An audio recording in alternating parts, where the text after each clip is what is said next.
Hey guys, welcome to another video on my channel. In today's video we are going to be taking a closer look at the Gekko weapon.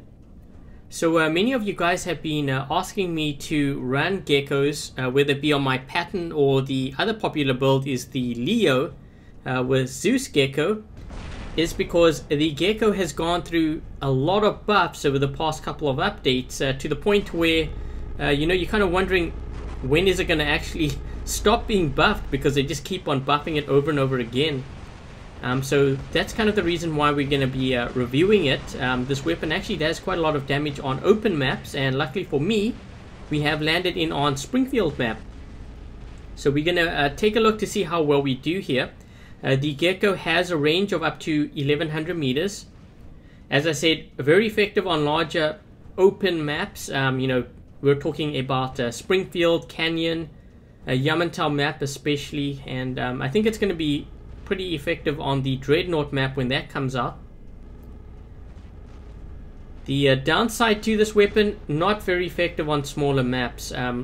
Dead City, Moon map, Powerplant and Valley map, it doesn't really do that well on those maps. I was actually in a game earlier on Moon map and I got totally smoked. I was running this weapon and some guy just jumped over the wall basically and took me out. So something to keep in mind. I figured I would do a review video on this because I know there are many players out there who have saved up gold and they are thinking about purchasing their first gold weapon. So this video is going to be more for you guys, and I'm going to be giving you my thoughts and my feedback, or tips rather, on which weapon to perhaps choose if you had the choice. Okay, so first of all, when I choose a weapon, I always go for weapons which are effective on most maps. The Gekko is not one of them. Although this can do a lot of damage on long-range maps, something that you should keep in mind is that you don't have the option to choose what maps you want to play on, at least not yet in the game anyways. So that is something to keep in mind.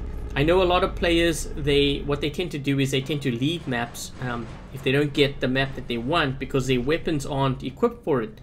The problem with that kind of thinking is if you do that enough times, you actually get thrown into Tankers League, so you probably don't want to do that. And when it comes to also playing the Gekko, actually any long range build for that matter, is you've always got to be very mindful of your teammates. So for example, I'm constantly looking to see how many of my teammates are getting taken out. If they start to get like mech'd out, for example, that is something that I keep an eye on. I don't want them to mech out when I'm sitting back basically camping or sniping. So you got to be careful of that. And you've also got to be careful of the beacon bar and the number of beacons that your team has. So for example, right now I'm not too worried. It looks like they are getting, no, they're not getting that beacon on the platform there.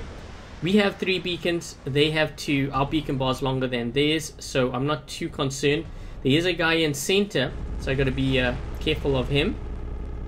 Just trying to take down.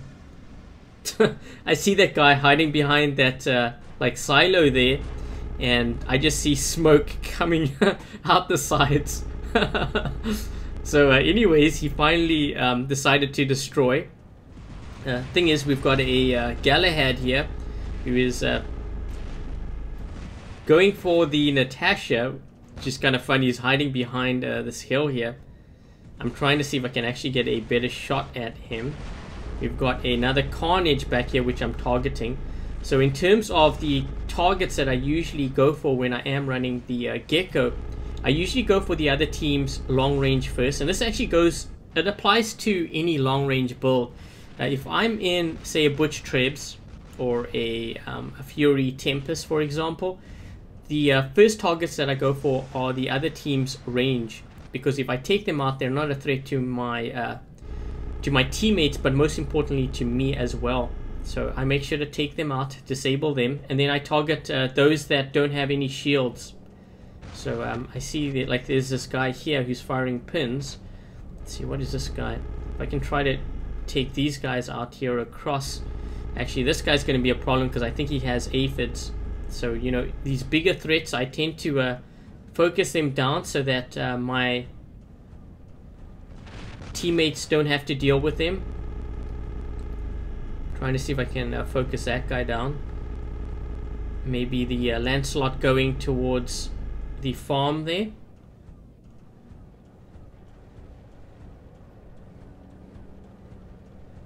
So it looks like they actually did get the platform. And this is where I have to really watch, you know, how long I stay in this spot. I think, so my thoughts on this weapon. So it is very powerful on longer maps. You just have to be very careful of how you position yourself on the map. The thing is, would I personally get it? I probably wouldn't. Whenever it comes to actually purchasing a weapon, especially gold weapons, I tend to gravitate towards a weapon which can do well on most maps.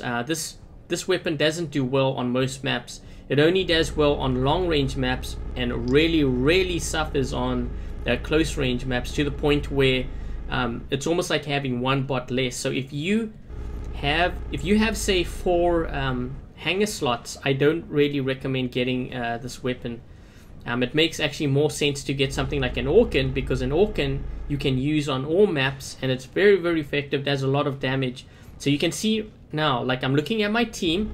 Remember what I said right at the start, I'm always aware of what's going on with my team, but I think my team is starting to mech out. So what I'm going to do is I'm going to ditch that bot, and I'm going to try to help them get this beacon back, take control of the platform here. I'm actually running this Leo setup because I got taken out by it yesterday. Some player took they took it out, and then I had to deal with them, but they were shredding me up with this thing, and I was like, well, you know, maybe there's some value in that, because, you know, if I'm getting shredded up that way, of course I was in a Griffin, but still, I figured I'd give it a shot, and it's actually not that bad. The only thing that I don't like about the Leo is, especially in Champion League, everyone targets you because you really are an easy target to get easy silver for the most part. So that's why I don't typically like running it. Trying to keep this guy back here. I think he's trying to get kind of closer because he's got Orkins and he needs to get close in order to do that damage. So I'm not sure what this guy's in, but these guys are making their way towards they're making their way towards the dam beacon back there. Trying to see if I can actually wear this guy's shield down and then maybe take him out. He is smoking up, but then again, so am I. I've actually lost a weapon already, so if I can do as much damage to him as possible and maybe even take him out with my thunder, then that would be good. So I'm going to ditch this because we need to get into a center fast here.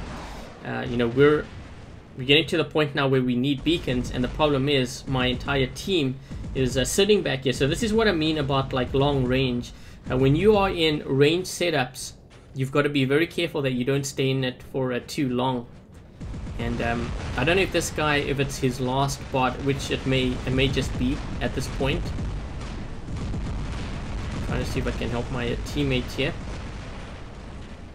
But yeah, we need to get a beacon really fast. Yeah, I'm not sure how this is going to work. I have a feeling we're not going to make it quick enough because this is such a long range map here. It doesn't really favor me, and I have to engage this guy, so I might as well engage here. Thing is, he's got a shield, and I have to break that shield in order to take him out. And the problem is we've only got 46 seconds, so it looks like this game is going to be a loss. And it may have actually been a loss because I was in my Patton Gekko. So that's something that you must consider. Like I said, when you are in a Patton Gekko, you have to be very careful of what's happening in the game, your teammates, the beacon bar, and the number of beacons that you have. So my final thoughts on the Gekko. The Gekko is actually pretty strong on large open maps. It tends to really suffer on smaller maps. As I said, you know, I was in a game earlier on Moon Map and I got totally smoked because the weapon is really, it's not really good on that map. you know, even Dead City. There might be games where yes, you may do a lot of damage, but I think if you take a look at say 1,000 games, the performance of the Gekko is not that great if you look across the board. The Orkan, on the other hand, does really well no matter what map. You just got to make sure that you stick to the covered areas. So in my opinion, if you are a new player that is building up your hangar and you are saving gold and you're thinking about getting your first gold weapon, don't go for the Gekko. I would go for the Orkan first. And then I think after that, I would probably gravitate towards the Zeus. Before I would say, you know, in the past I said the aphid, but because of how the meta of the game has changed, we have the dash bots and stuff, I think it might make more sense to actually go for the Zeus weapon. So once you get the Orkan, go for the Zeus, then maybe the aphid, and then last, right at the end, would be the Gekko. But yeah, I would stay away for the Gekko for now, mostly because it's not that great on all maps, and also because when you do run it, you should be expected to actually ditch that bot at some point in the game. So be aware of that. If you are running 4 bots, when you ditch it, you're only going to have 3. So something to keep in mind. Anyways, guys, I hope you guys enjoyed this video. And I guess until the next video, I will catch you guys later.